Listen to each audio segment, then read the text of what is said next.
पैसा तू तुझ्या आई बापावरती खर्च कर. तुझे माय बाप वृद्धाश्रमाशी तू करतो काशी. महाराजांचं प्रमाण आहे, माय बापे केवळ काशी तेने न जावे तीर्थाशी. एक आईचा संघर्ष 2 मिनिटांमध्ये सांगते. महाराज, आई काय असते आणि काय आई काय नसते. पहिल्यांदा सांगते आई काय नसते. असंच आपल्या बार्शीमध्ये श्री गुरुदेव दत्त वारकरी शिक्षण संस्था आहे, ज्या संस्थेमध्ये मी आध्यात्मिक शिक्षण घेतलं. अशा संस्थेतले गुरुवर्य सागर महाराज गोल्हाळे, त्यांच्या संस्थेतला छोटासा इतिहास मी तुम्हाला सांगणार आहे. त्यांच्या संस्थेत महाराज अशी 2 मुले आहेत. त्या मुलांचा इतिहास काय आहे, ती मुलं जर बघायला गेलं तर एक मला वाटतं मुलगा 2 वर्षाचा आणि मुलगी 3 वर्षाची असेल. एका आईनं ती मुलं घेतली आणि जगदाळे मामा हॉस्पिटलच्या समोर सोडली आणि आई निघून गेली. ती मुलं त्या हॉस्पिटलच्या समोर किती दिवस होती किती नव्हती माहित नाही. त्या हॉस्पिटलच्या समोर पावभाजी, पुरी भाजी, वडापाव अशी गाडी आहेत बघा. त्या गाड्यावाल्याने शिल्लक राहिलेला पाव, शिल्लक राहिलेला वडा, पुऱ्या त्या लेकरांना द्याव्यात. पण तिथं त्यांच्या समोर एक दिवस असा सोन्याचा उगवला आणि महाराज त्यांच्या मुलीला घेऊन त्या जगदाळे मामा हॉस्पिटल मध्ये गेले. महाराजांनी त्याची आई विचारली नाही, त्याचा बाप विचारला नाही. महाराजांनी अशी लेकरं आपल्या जवळ घेतली. महाराजांनी लेकरं पोटाशी घेतली. आणि आज जर सांगायचं झालं तर ते महाराज आज त्या लेकरांना काय म्हणून नाही लागत. आपण बघतोय आपल्या लेकराला काय लागतं, कपडे लागतात, लत्ता लागतो, वह्या लागतात, पुस्तकं लागतात. ते सगळं महाराज आज पुरवतो. आज त्या पोरांना बोलता सुद्धा येत नव्हतं, त्या पोरांना बोलायला महाराजांनी शिकवलं. आणि ती मुलं अशी कुपोषित होती. खायला मिळालं तर मिळालं, नाही तर उपाशी झोपायचं. त्यांनी ते मुलं अशी कुपोषित झालेली होती. ते 3 वर्षाचं बाळ येत आहे. 3 वर्षाच्या बाळाला तर स्वतःची शी सुद्धा धुता येत नव्हती, ती सुद्धा महाराजांनी धुतली. बरोबर आहे का दत्त महाराज? एवढ्या मुलांचा महाराज सांभाळ करतात. अशा संस्थेत 1 नाही 2 नाही, तब्बल 55 मुलं आहेत. किती अनाथ आहेत. आणि अशी असणारी अनाथ मुला मुलींची वारकरी शिक्षण संस्था आहे. महिला मंडळ आपण बघतो. आज आपल्या लेकराला काय म्हणून लागत नाही. तुम्हाला तर माहितीच आहे, मला 4 वर्षाचं बाळ आहे. असं जर मी कुठं बाहेर गेले आणि त्याला जर एखादी गोष्ट आवडली तर तो म्हणतो मम्मा मला ते दे. मी जर त्याला सांगितलं बाळा आज मी पैसे नाही आणले, ती गोष्ट मी तुला उद्या देईन, त्यावेळेस माझं बाळ असं रस्त्यावर थै थै रडतंय आणि लोळतंय. मग मला सांगा, त्या लेकरांना आठवत नसेल का त्यांची आई? त्या लेकरांना आठवत नसेल का त्यांचा बाप? आणि एवढ्या लेकराला सोडून जाणं म्हणजे किती वाईट आणि किती निर्लज्जपणाची गोष्ट आहे. आज त्या आईला कसं काय वाटलं नसेल त्या लेकराला सोडताना, एखादा पोटचा गोळा त्या सोडताना. ही झालं आई काय नसते. आता आई काय असते? आईचा संघर्ष आहे का? असंच महाराज एका बापाने आपल्या मुलीचं थाटामाटामध्ये चांगला बागायतदार बघून लग्न करून दिलं.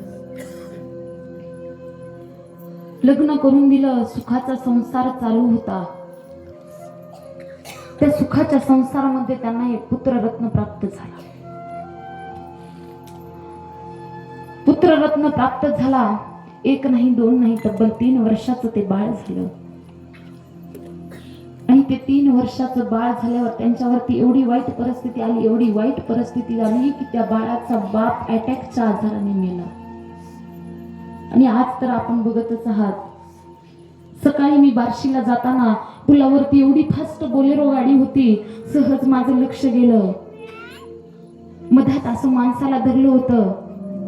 एका साईडनं त्याची शक्यतो बायको असेल, एका साईडनं त्याचा भाऊ कोणी असेल. ती बायको मोठमोठ्याने रडत होती. आज अटॅकचं प्रमाण वाढत चाललंय.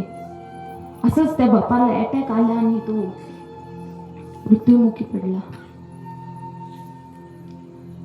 त्या आईनं त्या 3 वर्षाच्या बाळाला जवळ घेतलं आणि मोठमोठ्याने हंबरडा फोडला. हंबरडा फोडल्याच्या नंतर सर्व गावकरी जमले. त्या माणसाचा 56 म्हणा, 10वा म्हणा, 13वा म्हणा केला. काही दिवस लोटले. घरामध्ये आई आणि हे 3 वर्षाचं बाळ होतं. काही दिवस लोटले. घरातलं जेवढं साठा अन्नधान्याचा होता तो साठा संपला. घरामध्ये पैसा खर्चायला राहिला नाही. आणि घरामध्ये पैसा खर्चायला राहिला नाही. बाळ शाळेत जाऊ लागलं. मग शाळेत जाऊ लागल्यावर त्याच्या आईला काळजी वाटू लागली. तुकाराम महाराज म्हणतात, लेकुराचे हित आहे माऊलीचे चित्त, ऐसी कळवळ्याची जाती कधी न लाभावी प्रीती. अहो मी तर म्हणते, निस्वार्थ भावनेने, निशुल्काने आपल्यावरती प्रेम जर कोण करत असेल तर ती फक्त आपली आई करत असते.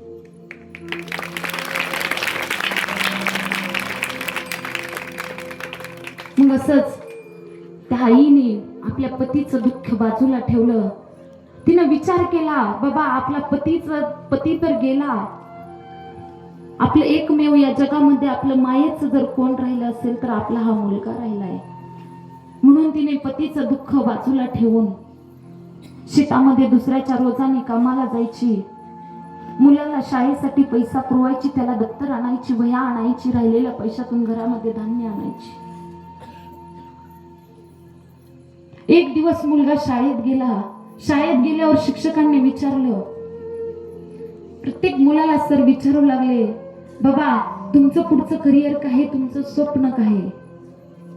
त्यावेळेस एक एक जणाला विचारलं, बाबा तुझं काय करिअर, तुझं काय स्वप्न आहे, पुढे होऊन तू काय बनणार आहे. त्यावेळेस कोणी शिक्षक सांगितलं, कोणी डॉक्टर सांगितलं, कोणी इंजिनियर सांगितलं. ह्या मुलावरती वेळ आली. ह्या मुलाला शिक्षकाने विचारलं, बाळा तुला काय व्हायचंय पुढे चालू. त्यावेळेस त्या बाळाने सांगितलं, सर मला IPS व्हायचंय. असं म्हटल्यावर मुलं हसू लागली. मुलं मोठमोठ्याने हसायची. मुलं म्हणायची, अरे ह्याच्या घरात खायला धान्य नाही आणि हा कुठला IPS होणार आहे. मला सांगायचे महाराज, एकदा का आपल्या अंगावरती बाप नावाची चादर जर उडाली ना तर गावामध्ये त्या लेकराला कधीच किंमत राहत नाही. म्हणून गाणं आहे, माझ्या डोळ्यातलं आसव कुणी मायेन पुसताना, माझ्या डोळ्यातलं आसव कुणी मायेन पुसताना, उरी हुंद कदाटतो या गोष्ट बापाची सांगताना, उरी हुंद कदाटतो या गोष्ट बापाची सांगताना.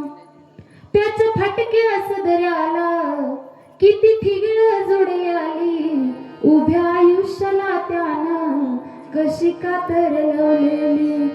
मला कसंच होत या कुणी बाबा म्हणताना, मला कसंच होत या कुणी बाबा म्हणताना, उरी हुंद कदाटतो या गोष्ट बापाची सांगताना, उरी हुंद कदाटतो या गोष्ट बापाची सांगताना.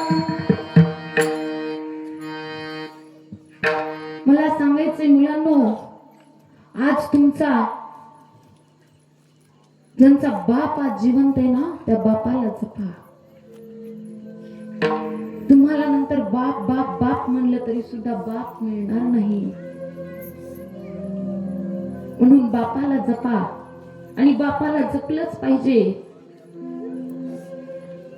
मग असंच धावत पळत ती पोरग त्याच्या आईकडे आलं आणि म्हणाला, आई आई, अगं शाळेमध्ये मुलं मला म्हणाली, सरांनी विचारलं, बाळा तुला काय व्हायचंय? मी सांगितलं मला IPS व्हायचंय आई. पण मुलांनी माझी चेष्टा उडवली. मुलं म्हणाली, अरे त्याच्या घरामध्ये खायला धान्य नाही ना, हा कुठला IPS बनणार आहे? पण आई त्यावेळेस म्हणाली, बाळा, अरे बाळा, मी हाडाचं काढ रक्ताचं पाणी करेन, पण तुला शाळेला पैसा पुरवेन, तू फक्त शिकण्याची जिद्द ठेव. पोराची 9वी झाली, 10वी झाली, पोराला 12वीला 98% मार्क पडाले. आईने सगळ्या गावभर पेढे वाटले. आज मला सांगा, त्या बापाला किती आनंद झाला असता? झाला असता ना आनंद? पोराने गावभर, आईने पोरासाठी गावभर पेढे वाटले. पोरगा ग्रॅज्युएट झाला. ग्रॅज्युएट झाल्यावर त्या आईने त्या पोराला पुण्याला अकॅडमी जॉईन केली. आणि अकॅडमी जॉईन केल्यावर अवघ्या 2 वर्षातच त्याच्याकरिता सोन्याचा दिवस उगवला आणि तो पोरगा IPS झाला. मला सांगा, पोरगा जर असा गुलाल लावून त्या आई समोर गेला तर आईला किती किती किती आनंद होईल. जसं की आपल्या गावामध्ये मला वाटतं सप्ता बसायच्या अगोदर 1-2 दिवस झालं भानवसीचं, त्याचं नाव काय?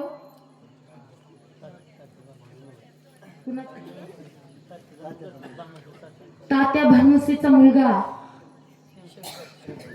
शंकर भानवसे, आज तो महाराष्ट्र पोलीस झाला. आणि खरंच त्याच्या आई बापाला जाऊन विचारा, त्याच्या आई बापाने किती संघर्ष केला असेल त्या पोरासाठी. गेलेल्या वर्षी धनंजय अंधारेचा पोरगा, तो सुद्धा पोलीस झाला. त्याच्या सुद्धा आई वडिलांना विचारा, त्यांनी आपले लेकरू पुढे जाण्यासाठी काय केलं असेल, किती हाडाचं काढा आणि रक्ताचं पाणी केलं असेल. म्हणून मला सांगायचंय, आईबाप असे असतात जे लेकरावरती निस्वार्थ आणि निशुल्क भावनेने प्रेम करत असतात.